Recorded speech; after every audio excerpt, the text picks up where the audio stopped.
अगर आपने commerce stream ली है, आगे आपके क्या क्या फीचर्स हैं और आगे बहुत सारी चीज़ें आप कर सकते हो, तो मैं आज आपको सबको ये बताऊंगा। तो ठीक है, आइए कैरियर गाइडेंस में देखते हैं आगे क्या क्या है।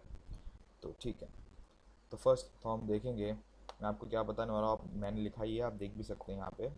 तो वही 11th 12th में अपने कॉमर्स सब्जेक्ट में क्या क्या है, आपने क्या क्या लिया भी है। तो कॉमर्स सब्जेक्ट में तीन चीज़ तो मैंडेटरी होते ही होते हैं: अकाउंट्स, इकोनॉमिक्स और बिजनेस स्टडीज़। और इंग्लिश तो डिफ़ॉल्ट सब्जेक्ट हमारा लैंग्वेज आ ही जाता है।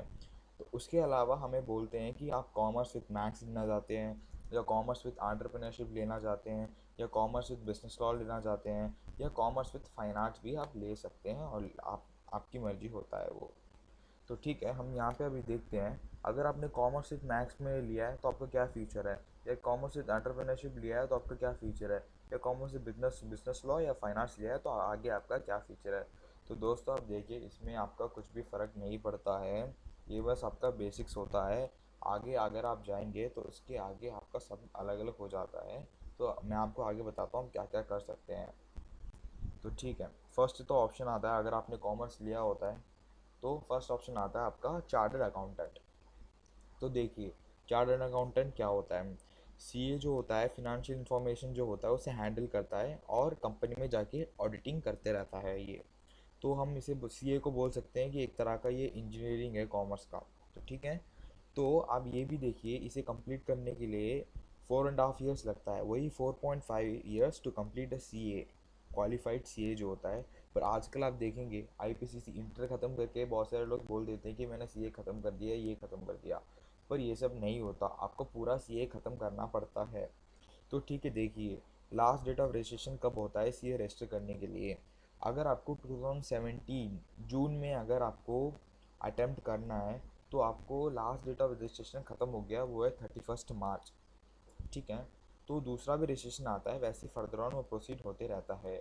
तो आप देखेंगे, या और आप अगर आपको इसके बारे में ज़्यादा आइडिया चाहिए तो आप इसके ऑफिशियल वेबसाइट में जा सकते हैं, वहाँ पे आपको बहुत सारी चीज़ें में आइडिया भी मिल जाएगा। उसका वेबसाइट है ICAI करके, अगर गूगल में सर्च करेंगे तो आपको ये चार्टर्ड अकाउंटिंग का वेबसाइट मिल जाएगा, और क्या डेट है क्या सब है वो सब आपको मिल जाता है आराम से। और इसमें देखिए आप, यहाँ पे 3 लेवल ऑफ कोर्सेस होते हैं, यहाँ पे देखिए, इट्स 3 लेवल ऑफ कोर्स होता है, इसे ख़त्म 4.5 ईयर्स में ये तीनों हमारा आ जाता है। तो आप देखेंगे यहाँ पे, ये देखो बड़ा करके दिखाता हूँ मैं आपको। So it is a 3 level course. First वाला जो होता है CPT, उसे हम बोलते हैं कॉमन प्रोफिशिएंसी टेस्ट। तो ये जो होता है सीए में एंटर करने के लिए, जैसे आप एग्जांपल लोगे एंट्रेंस एग्जामिनेशन, तो वैसे एग्ज़ाम ये होता है। अगर आपने 11th और 12th में अकाउंट्स ये सब वगैरह आपने अच्छे से पढ़े हो, तो आप आराम से ये सब क्लियर कर सकते हैं। और इसमें सीपीटी में हम जितना भी अटैम्प्ट करेंगे उसमें पूरा वो मल्टीपल चॉइस क्वेश्चन ही होगा, आप आराम से अटैम्प्ट कर सकते हैं। ठीक है, और अगला आप यहाँ पे देखेंगे, अगला है आईपीसीसी। तो आईपीसीसी कुछ नहीं होता, ये एक इंटरमीडिएट होता है। सीपीटी के बाद हमारा आता है इंटरमीडिएट, वही आईपीसीसी हम उसे कहलाते हैं। तो यहाँ भी इसको भी हमें क्लियर करना पड़ता है। तो ये जो हमारा आईपीसीसी होता है ये 9 मंथ्स का होता है, आपको पढ़ना पड़ता है, उसके बाद आप इसे एग्ज़ाम लिख के क्लियर कर सकते हैं। और उसके बाद हमारा आता है फाइनल। पर एक चीज़ यहाँ पे दूसरा भी होता है, फाइनल के पहले जैसे सीपीटी और आईपीसीसी क्लियर कर देते हैं हम, उसके पहले वहाँ पे आप आर्टिकलशिप कराते हैं आपको। ठीक है, तो आर्टिकलशिप करते हैं तो वो चार्टर्ड अकाउंट के नीचे आपको करना पड़ता है, और वहाँ पे आपको बहुत सारा नॉलेज मिल जाता है, और बहुत सारी चीज़ें भी सीख देते हैं, और कम्युनिकेशन आपका बहुत प्रॉपर हो जाता है, और आपसे बहुत सारी चीज़ें काम भी वो आपसे करवाता है। ठीक है, और हमारा उसके बाद अगला, जैसे आर्टिकलशिप ख़त्म हो जाता है और आप सीधा जा सकते हैं, you can proceed for final. तो यहाँ पे फाइनल होता है, तो जैसे आप फाइनल लिख देंगे तो आप, जैसे रिजल्ट आ जाए क्लियर कर दिया, तो आपका जॉब लग जाएगा और आप क्वालिफाइड चार्टर्ड अकाउंटेंट बन जाएंगे। ठीक है, तो हम अगला देखते हैं क्या होता है। और दूसरा, एक कंपनी में बहुत सारे चार्टर्ड अकाउंट भी हो सकते हैं, उसमें कुछ फ़र्क नहीं पड़ता, ये भी मैं आपको बता देता हूँ। तो ठीक है, नेक्स्ट हम देखते हैं, आइए। हाँ, अगला आपने देख लिया होगा, ये देखो क्या लिखा है मैंने, CS होता है कंपनी सेक्रेटरी। ठीक है, सो ये CS जो होता है, ये होता है CS will be a legal adviser in a company. ये एक लीगल एडवाइज़र होता है कंपनी में। और एक कंपनी में एक ही कंपनी सेक्रेटरी होता है, उसे हर चीज़ लीगली लॉ वगैरह देखना पड़ता है और कंपनी को उसे बताना पड़ता है। तो यहाँ पे देखिए मैंने लिखा होगा you have to maintain the law and such thing in a company, तो हाईलाइट कर लेते हैं हम यहाँ पे। तो इसी को यहाँ पे मेंटेन वगैरह करना पड़ता है। तो आइए हम आगे रजिस्ट्रेशन देखते हैं इसका कब होता है। तो जो ACS का रजिस्ट्रेशन होता है वो होता है, लास्ट डेट फॉर रजिस्ट्रेशन 31 मार्च को होता है दिसंबर के लिए अटेम्प्ट करने के लिए। अब एग्जांपल अब देख लीजिए, अगर किसी बच्चे को दिसंबर 2017 में अटेम्प्ट करना है तो उसे 31 मार्च ही रजिस्टर करना पड़ जाता है। अब अगर वो अभी रजिस्टर करेगा तो दिसंबर में वो एग्ज़ाम नहीं लिख पाएगा, वो फर्दर आगे ही लिख पाता है। अगर आपको इसके बारे में और भी नॉलेज चाहिए, आप इसके ICSI की वेबसाइट में जाके कंपनी सेक्रेटरी के बारे में पूरा डिटेल्स आपको पता चल जाएगा, आप देख भी सकते हैं और you can get a more knowledge about that. तो अगला हम देखते हैं 3 लेवल कोर्स होता है CS में, तो वो क्या क्या होता है देख लेते हैं। एक पहला होता है फाउंडेशन कोर्स। जैसे हमने देखा है CA में पहले होता है कॉमन प्रोसेसिंग टेस्ट, तो वैसे ही CS में होता है फाउंडेशन कोर्स। इसमें आप देखोगे पूरा थियोरिटिकल होता है। अगर आपका बच्चा ज़्यादा अकाउंटिंग में ज़्यादा है, ऐसे न्यूमेरिकल्स का सॉल्व कर लेता है, तो उसे बोलो CA में जाने के लिए, या थ्योरी में ज़्यादा अच्छा है फिर उसे बोलो जाने के लिए CS में। तो वो उनका आइडिया होता है, जो करना है वो कर सकते हैं। पर इसमें पूरा थियोरेटिकली होता है, यहाँ पे आपको ज़्यादा बगअप करना पड़ता है एक एक चीज़ को थियोरेटिकली अच्छे से। अगर आप कुछ और बाहर की चीज़ें इसके अंदर लिख के आएंगे तो थोड़ा सा गलत भी हो सकता है, वहाँ पे जो लिखा है वही आपको यहाँ पे लिखना पड़ता है। It's like a law. अगर आप इसे लॉ के साथ CS भी कर रहे हैं तो यहाँ पे ये ACS विद लॉ कहलाएगा, वो भी आप कर सकते हैं। पर अगर जहाँ पे आप ACS कर रहे हो, जहाँ पे लॉ कर रहे हो, तो वहाँ पे आपको 5 साल का लॉ करना पड़ेगा। ये अभी आगे आएगा, मैं आपको बता दूंगा। तो पहले तो यहाँ पे होता है foundation course, after that executive course, after that professional course. तो ये 3 कोर्स होते हैं, ये तीनों कोर्स ख़त्म करना पड़ता है बच्चों को। अगर ये ख़त्म कर देते हैं तो उनको ACS कहलाते हैं, कंपनी सेक्रेटरी। और एक कंपनी में एक ही कंपनी सेक्रेटरी होता है, उसे सब कुछ हैंडल करना पड़ता है। ठीक है, अगला देखते हैं हम CM में। यहाँ पे देखो CM में, तो CM में क्या होता है, कॉस्ट एंड मैनेजमेंट अकाउंटिंग। तो कॉस्ट एंड मैनेजमेंट अकाउंटिंग यहाँ पे क्या करते हैं, जो कॉस्ट होता है उसे रिड्यूस करके अपने वर्क को एफिशिएंट मैनर में कंप्लीट करके देखते हैं, दिखा देते हैं। तो आपने 11th-12th में इकोनॉमिक्स पढ़ाया होगा, तो वहाँ पे एक चीज़ आता था PPC, क्या बोलते हैं वो, प्रोडक्शन पॉसिबिलिटी कर्व। तो वहाँ पे आप जैसे ही देखोगे तो उसमें क्या है, मतलब यूटिलाइजेशन ऑफ वर्क में इतना ख़त्म करना पड़ता है, इसके अंदर ख़त्म करना पड़ता है। अगर चार्ट के ऊपर आपने ख़त्म कर दिया तो फिर तो ओवर यूटिलाइजेशन ऑफ वर्क हो जाता है, तो वही यहाँ पे चलता है। तो यहाँ पे जो कॉस्ट होता है कम रिड्यूस करके उसके अंदर आपको सब कम ख़त्म करना है विद एफिशिएंट मैनर। तो यहाँ पे रजिस्ट्रेशन जो होता है CMA का, वही कॉस्ट एंड मैनेजमेंट अकाउंटिंग का, उसका होता है 31 जुलाई फॉर दिसंबर अटैम्प्ट। दिसंबर में अटैम्प्ट करने के लिए उसे 31 जुलाई तक रजिस्टर करना पड़ता है। अब जैसे आप देख लीजिए 2017 दिसंबर में उसे अभी लिखना है, तो अभी 31 जुलाई तो ख़त्म हो गया, तो आप तो अटैम्प्ट नहीं कर पाओगे। तो अगली बार फिर से आप ऐसे ही करना चाहिए, फर्दर ऑन ऐसे प्रोसीड होते रहता है। ठीक है, हम इसका कोर्सेज ऑफर करके देखते हैं क्या होता है, इसका कोर्सेज क्या है। तो देख, फर्स्ट तो हो गया आपका फाउंडेशन कोर्स। जैसे मैंने बोला था आपको ACS में भी जो कंपनी सेक्रेटरी में, वैसे ही फाउंडेशन कोर्स इसमें भी होता है। और एग्जीक्यूटिव, इसके बाद इसका एग्जीक्यूटिव होता है, और इसके बाद इसका हो जाता है cost and management accounting final. जैसे ये फाइनल होता है वैसे उसका होता है, और CMA का भी लास्ट में फाइनल होता है। अगर जैसे ये तीनों का बेटा ख़त्म कर देता है फिर वो कहलाता है कॉस्ट एंड मैनेजमेंट अकाउंटिंग, उसने ख़त्म कर लिया, और you have a personal signature for do anything in CMA in a company। ठीक है, तो अगला हम स्टार्ट, ये 3 तो हो गए हमारे प्रोफेशनल कोर्सेस। ये तीनों जो होते हैं ये हम कहलाते हैं प्रोफेशनल कोर्स। तो एक बार रिकलर कर लेते हैं, जैसे CMA हो गया, CMA, और फिर हो गया हमारा कंपनी सेक्रेटरी, ये हो गया CS, और फिर हमारा हो गया ये चार्टर्ड अकाउंटेंट। ये तीन हो गए हमारे प्रोफेशनल कोर्स। ये आपका बेटा 12th ख़त्म होके लिख सकता है, कर भी सकता है। तो यहाँ पे देखते हैं अगला हम आते हैं डिग्री लेवल पे। ये भी बहुत मेन होता है, और CA करते भी आप डिग्री कर सकते हो, ACS करते भी डिग्री कर सकते हो, और क्या बोलते हैं, कॉस्ट एंड मैनेजमेंट अकाउंटिंग करते भी आप डिग्री कर सकते हो। फर्स्ट तो हमारा डिग्री बहुत सब लोगों को पता ही होगा, वो होता है बी कॉम। इसे हम क्या बोलते हैं, बैचलर ऑफ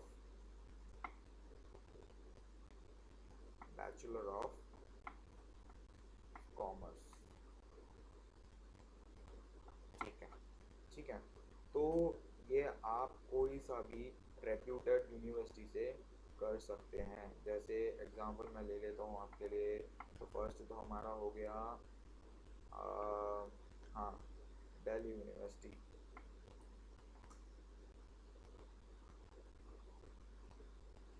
ठीक, दिल्ली यूनिवर्सिटी। नेक्स्ट हो गया हमारा मद्रास यूनिवर्सिटी। ठीक है, अगला हो गया हमारा बॉम्बे यूनिवर्सिटी।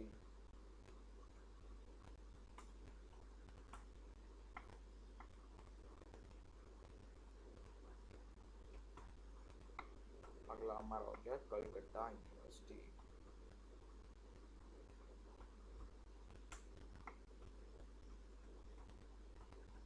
ठीक है, तो ये चार रेप्यूटेड हैं, इन चारों में से आप कर सकते हो कहीं से भी। और आजकल तो आप देखते ही हैं बीकॉम में भी बहुत सारे फर्दर डिविजन्स आ गए हैं। तो बीकॉम में भी आप side by side computer knowledge जैसे आईटी कंपनी में जाने के लिए आप यूज़ कर सकते हैं। तो जैसे हो गया बीकॉम में इंफॉर्मेशन सिस्टम मैनेजमेंट करके एक सब्जेक्ट है, तो वो भी आप कर सकते हैं, इसमें कोई दिक्कत नहीं है। नेक्स्ट वन, हमारा नेक्स्ट डिग्री लेवल बेसिस आता है बीबीए। तो आप यहाँ पे देख लो, बीबीए के लिए आप एंट्रेंस एग्जामिनेशन दे के भी जा सकते हैं। तो अगर बीबीए के एंट्रेंस एग्ज़ाम बिना एंट्रेंस के लिए आप जा सकते हैं, उसमें कोई दिक्कत नहीं है।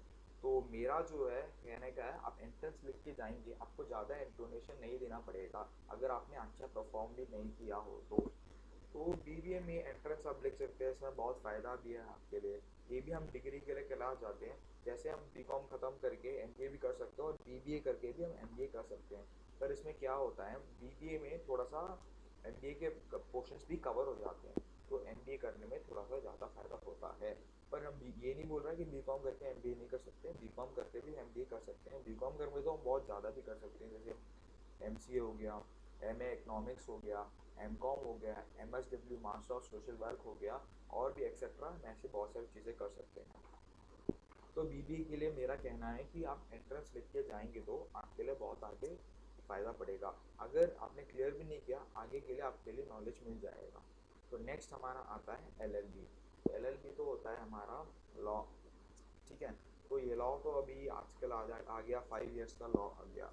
तो इसके लिए आपको क्लैट लिखना पड़ेगा। क्लैट करके एक एग्ज़ाम होता है, ये भी गवर्नमेंट का एक एग्ज़ाम होता है, जिसमें आपको एलएलबी लॉ क्लियर करने के लिए, मतलब किसी कॉलेज में अंदर जाने के लिए अच्छी रेप्यूटेड यूनिवर्सिटी में, उसके लिए आपको क्लैट का एग्ज़ाम लिखना पड़ता है। तो मैं लिख के दिखा देता हूँ, सॉरी।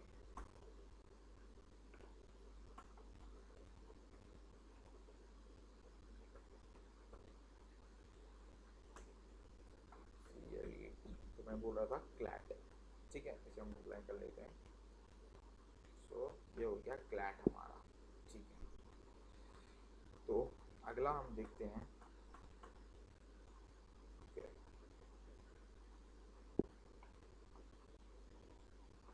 अगला हमारा आ गया BCA। BCA होता है बैचलर ऑफ कंप्यूटर एप्लीकेशन। सो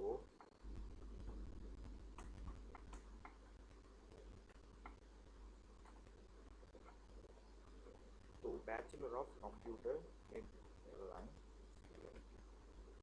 तो बैचलर ऑफ कंप्यूटर एप्लीकेशन, तो इसमें क्या होता है, बहुत सारे बच्चे 11th-12th में मैथ्स नहीं ले पाते और लेते भी नहीं हैं। तो बिना मैथ्स के अगर आप BCA ले लेते हो, तो उसमें आपको बहुत सारे मतलब मैथ्स का सब्जेक्ट आता है, जैसे हो गया आपका डिफ्रेंशिएशन हो गया, इंटीग्रेशन हो गया, ज्योमेट्री हो गया, और भी मैट्रिसेस हो गया, तो प्रोबेबिलिटी हो गया, परमुटेशंस एंड कॉम्बिनेशंस हो गया। तो ये सब सारे चीज़ें हैं, ये सब थोड़े से कॉम्प्लिकेटेड है। अगर आपने फर्स्ट सेमेस्टर में आपने BCA में क्लियर कर दिया, सेकेंड सेमेस्टर में आपके लिए थोड़ा सा टफ हो जाता है, तो मैथ्स में आप हाथ नहीं रख पाते। तो इसीलिए नहीं, आपको अगर ट्राई करना तो कर सकते हैं, इसमें दिक्कत नहीं। आप मेरा कहना ये है, आपको अलग से ट्यूशन लगना पड़ेगा मैथ्स के लिए। तो यही, अगर आप 11th-12th की उसमें बहुत स्ट्रॉन्ग है तो फिर आप लोग इसमें परस्यू कर सकते हैं, इसमें कोई दिक्कत नहीं है आपको बीसीए करने में। तो मेरा कहना यही है, पर मैं ये नहीं बोल रहा कि बी कॉम विद मैथ्स आपने लिया है, बी कॉम विद मैथ्स उसने लिया है तो वो बहुत कमज़ोर हो गया है, ऐसे कुछ भी चीज़ नहीं होती। आगे पर ज़रूरत नहीं पड़ती इतने ज़्यादा, जैसे बी कॉम में आजकल उसमें भी ज़रूरत नहीं पड़ती करने के लिए। तो मेरा कहना है वो तो अच्छा है। ठीक है, अगला क्या देखते हैं। अगर आपके पास मैथ्स भी नहीं है तो कुछ दिक्कत नहीं है, आगे आप कवर कर सकते हैं बहुत सारी चीज़ें।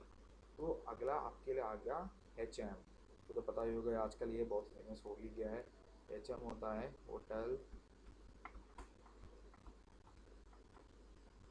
Hotel management.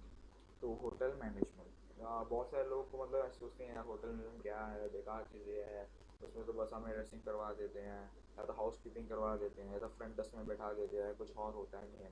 तो ये सब ऐसे कुछ नहीं होता। एच एम के लिए भी हमारा एंट्रेंस का फॉर्म निकलता है। अगर वो एंट्रेंस फॉर्म अगर आप फिल कर देते हैं तो आगे आपके लिए, अगर एंट्रेंस एग्ज़ाम आपने क्लियर भी कर दिया तो आगे आपके लिए बहुत ज़्यादा फ्यूचर है। आप मतलब अलग डायरेक्शन में जा सकते हैं। तो है जैसे एच एम करते हैं, जैसे अब एच एम आजकल निकलता है हॉस्पिटैलिटी। ठीक है, सुना होगा आप सबने। तो वो हॉस्पिटैलिटी में आपको बहुत ज़्यादा आगे फ़ायदा मिलता है। हॉस्पिटैलिटी में जैसे आप देख लो कहीं रेप्यूटेड यूनिवर्सिटी से कर रहे हो आप, उस यूनिवर्सिटी का सर्टिफिकेट मिलता है आपको, और अलग से आपका बीएससी का हॉस्पिटैलिटी का सर्टिफिकेट बन जाता है। या फिर बीएससी का सर्टिफिकेट नहीं बन रहा आपका, फिर अपने कॉलेज का सर्टिफिकेट बन जाता है और फिर एक इग्नू का भी सर्टिफिकेट मिल जाता है। और बहुत सारे लोग इसमें से डिविजन्स होते हैं, जैसे एग्जाम्पल हो गया, बहुत सारे लोग ले लेते हैं इसी के अंदर, जैसे दिखाता हूँ मैं आपको बताता हूँ। जैसे टूरिज्म हो गया, टूरिज्म टूरिज्म तो ये एक हो गया, आप ये भी कर सकते हैं। और भी ज़्यादा ऐसे हैं जो होटल मैनेजमेंट कर सकते हैं, और उसमें आजकल बहुत ज़्यादा वाइडर स्कोप हो गया है। और होटल मैनेजमेंट के अलावा आप टूरिज्म भी कर सकते हैं। और एक नया कोर्स भी निकला है आजकल, प्रोफेशनली कोर्स। ये बाद में बताता हूँ प्रोफेशनल कोर्स, पहले मैं वो सब बता देता हूँ। ठीक है, ठीक है, मैं ये बताने वाला था, मैं ऐड कर लेता हूँ यहाँ पे 6 करके 6। हाँ, वो है MBA। ठीक है, सबको पता ही होगा इसके बारे में क्या है MBA मतलब, management in business administration.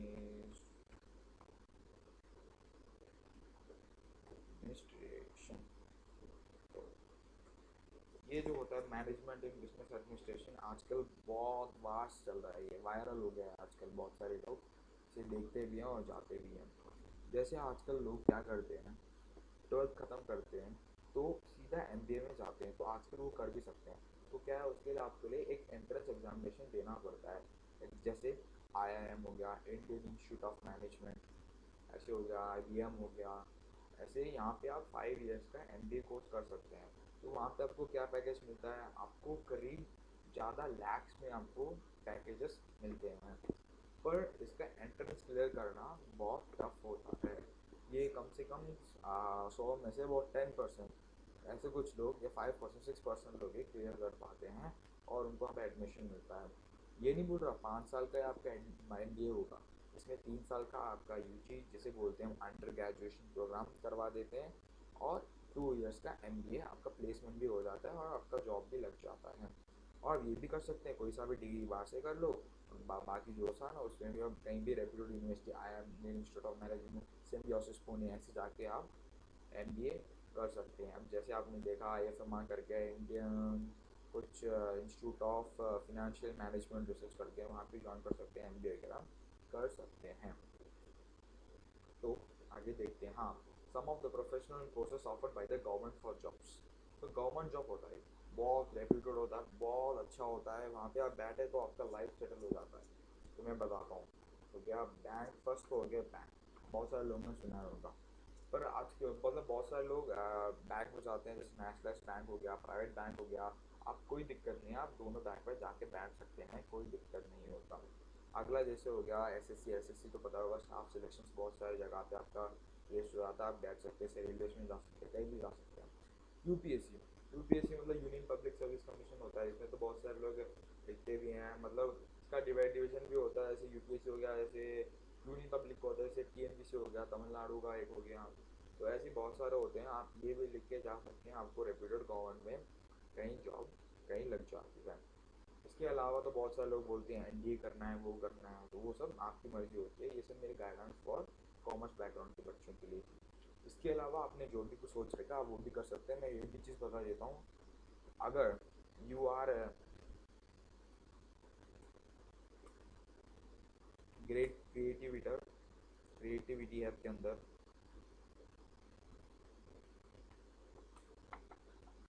Person, then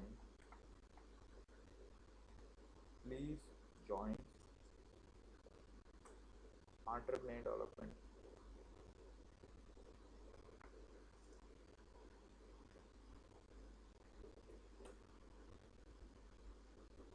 please मेरा ये रिक्वेस्ट है, आप एंटरप्रेन्योर डेवलपमेंट जाके ज्वाइन करके रजिस्टर करके यू कैन बी एंटरप्रेन्योर। अगर आपके पास कुछ हैविंग अ ग्रेट आइडियाज या कुछ क्रिएटिविटी है, if you can create, if you can create idea into opportunity, then please go and join enterprise development and you can proceed there.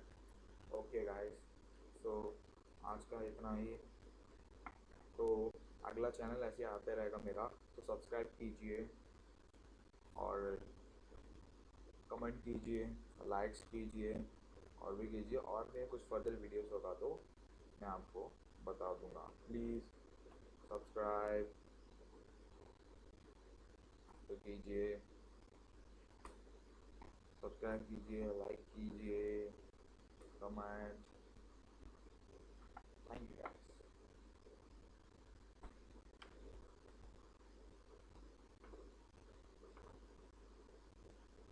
I will catch you in the next video. Thank you.